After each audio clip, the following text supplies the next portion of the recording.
Olá para você, acompanha aqui o G7 Notícias, já passam aqui um pouco mais das 9, quase 10 horas da noite, não tem nem direito ao horário. Nós acabamos de sair do fórum porque deu por encerrado, então, hoje, esse primeiro dia do julgamento da família Gonçalves. Aqui foram ouvidos a Ana Flávia, foi ouvido também a Karina e o Guilherme, que estaria participando desse crime aí que aconteceu em 2020.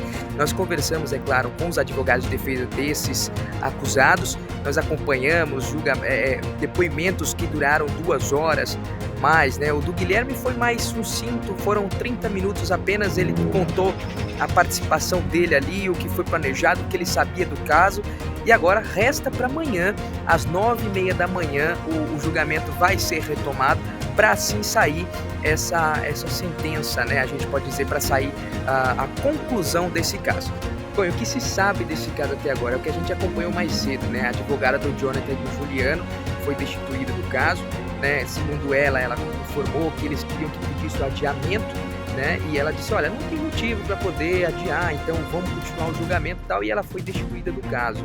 Inclusive a gente postou aqui os relatos dela, e isso foi o que aconteceu. O advogado, Dr. Fábio, né, o advogado da Karina, disse que através dessa questão, ele vai pedir, né, deve pedir aí a questão para anular esse júri, para que todos sejam julgados juntos, né? Como o caso aconteceu juntos, ele quer que então sejam julgados juntos. A gente segue acompanhando, nós vamos ver a partir de agora o que disse então os advogados da Karina, da Ana Flávia, da família, né? O doutor Epaminondas, e também do Guilherme sobre esse primeiro dia de julgamento. Um dia muito produtivo, um dia onde de fato essa família começa a ter, de certa forma, um consolo, que é o início do fechamento desse caixão. Então, não obstante os 5 adiamentos, ele não ter nenhum tipo de prejuízo processual, emocional, era algo muito difícil, e todas as vezes que eu precisava olhar no olho dessa mãe, dessa avó, dessa sogra, e dizer, olha, hoje a senhora não tem uma perspectiva de resposta do Conselho de Sentenças, para mim é muito duro. Então, iniciar os trabalhos, como foram iniciados, houve o desmembramento, mas sem nenhum tipo de prejuízo processual, isso foi muito importante. Então, hoje, já nesse primeiro dia, nós conseguimos avançar, ouvir as testemunhas de defesa, de acusação, testemunhas de defesa e, inclusive, interrogatório de 3 réus. Então, isso, de fato, é algo muito produtivo. Excelente, excelente. Nós tivemos depoimento do delegado bem extenso, por mais de 2 horas, né? bem incisivo, bem técnico. Os jurados acredito que não tenham aproveitado muito desse depoimento dele por ser tão técnico, e muitas das coisas que ele falou foi baseada na opinião dele, e essa opinião dele não interessa para ninguém aqui, tão pouco para os jurados. E depois nós tivemos o depoimento da Ana Flávia, que não respondeu às perguntas de ninguém, não respondeu às perguntas da promotoria, não respondeu às perguntas nossas de defesa da Karina. É um direito dela, mas levanta uma suspeita, né, do motivo dela não ter respondido, porque nós iríamos ser bem incisivos com ela. E a mesma orientação foi passada para o Guilherme, para que ele não falasse, não respondesse as perguntas do Ministério Público e também as perguntas da defesa. Então, a minha avaliação no dia de hoje, assim, para mim, eu acho excelente. Doutor, mais cedo o senhor falou que iria pedir o adiamento do júri. O senhor ainda continua com esse pensamento? O senhor pensa em pedir o adiamento? Penso e será feito. Eu só preciso o término, né? Seria amanhã se terminasse hoje. Com o término de amanhã, na quarta-feira será feito um pedido para anular esse júri.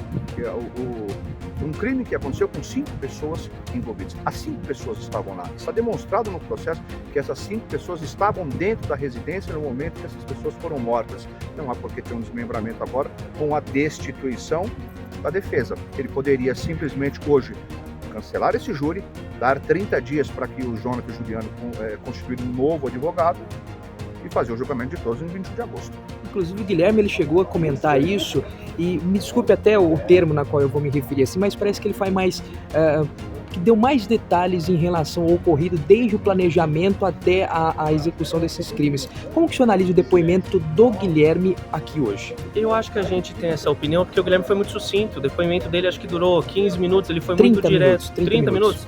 Ele foi muito direto, ele falou que foi isso. Ele foi muito claro, a Ana Flávia não subiu em nenhum momento. A mãe chegou, eu rendi ela, subi e desci. Ah, mas o pai e o irmão como é que tava? Eles estavam amarrados. Então, não tinha nada que ele inventou. A gente não está trabalhando com invenções, com ilações. A gente está trabalhando com fatos verdadeiros. Então, o Guilherme ele falou, olha, eu fui chamado para um roubo, quem me chamou foi o Juliano Jonathan, a ideia de tudo, quem veio foi a Karina, a ideia sempre foi o roubo. Quando eu descobri que eles tinham matado todo mundo, eu falei, eu não vou carregar corpo, porque eu não fiz isso. Ele falou, eu não fui até a Estrada do Montanhão para ocultar os cadáveres, para colocar fogo. Então, ele foi muito direto. Eu acho que é por isso que a gente tem essa impressão de que, não, ele deu mais detalhes. O da Karina, por exemplo, durou 2 horas e meia, 3 horas. 2 horas e meia. Foi uma coisa que dava voltas e voltava, dava voltas e voltava. A gente se perdia. Quem não conhece o processo de fato, quem não conhece as quase 10 mil folhas do processo, se perdia. Então eu acho que o do Guilherme foi muito sucinto e direto. Por isso que a gente tem essa impressão de que ele foi mais técnico em cada ponto, quem chamou, quem fez, quem provavelmente fez isso, aquilo. Então eu acho que o do Guilherme foi sensacional, apesar dele ter sido muito curto. Não começou bem, né? Com os irmãos declinando e revogando a advogado, então isso tumultuou um pouco. Ao que parece, o advogado não tinha conhecimento dessa situação. A gente não pode fazer juízo de valor, mas o juiz decidiu desmembrar o processo e seguir da forma que estava. Os depoimentos das testemunhas foram claros, foram todos no mesmo caminho, no mesmo sentido, até porque eles falaram a verdade. Eles sempre disseram o papel da Karina como mentora, idealizadora, o papel da Ana Flávia de submissa, no sentido de que chegou no momento não conseguiu reverter, porque ninguém sabia, a Karina decidiu ali na hora, né? Até seria importante ouvir os irmãos hoje, justamente nesse sentido, porque, ao que parece, somente os 3 estavam lá em cima. Você pretende pedir o adiamento também do julgamento? Isso é uma matéria processual que eu prefiro não falar agora por uma questão de estratégia. Tá? O doutor Leomar tem a estratégia dele com o Guilherme, com relação à Ana Flávia a gente vai decidir junto, mas eu prefiro primeiro tomar um cuidado extremo, porque é muito técnico, são certas nuances do processo penal que a gente tem que ter cuidado. Tá? Durante o julgamento, Ana Flávia Gonçalves pediu perdão à avó, né? Ela solicitou 1 minuto do tempo ao juiz, virou-se para trás, olhou para a avó e pediu perdão. E a gente vê agora o que diz a dona Vera em relação a esse pedido de perdão da neta. Confiante, sabe? Bem confiante na condenação do Chico.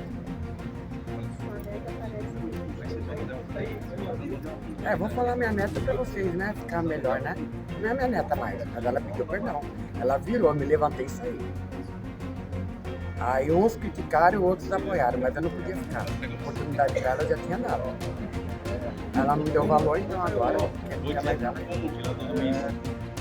Bom, saímos então do fórum, a gente vai acompanhar amanhã para a gente trazer todo o veredito final, para trazer tudo, a conclusão do caso, e você confere aqui no G7 Notícias, na qual desejo uma ótima noite para você.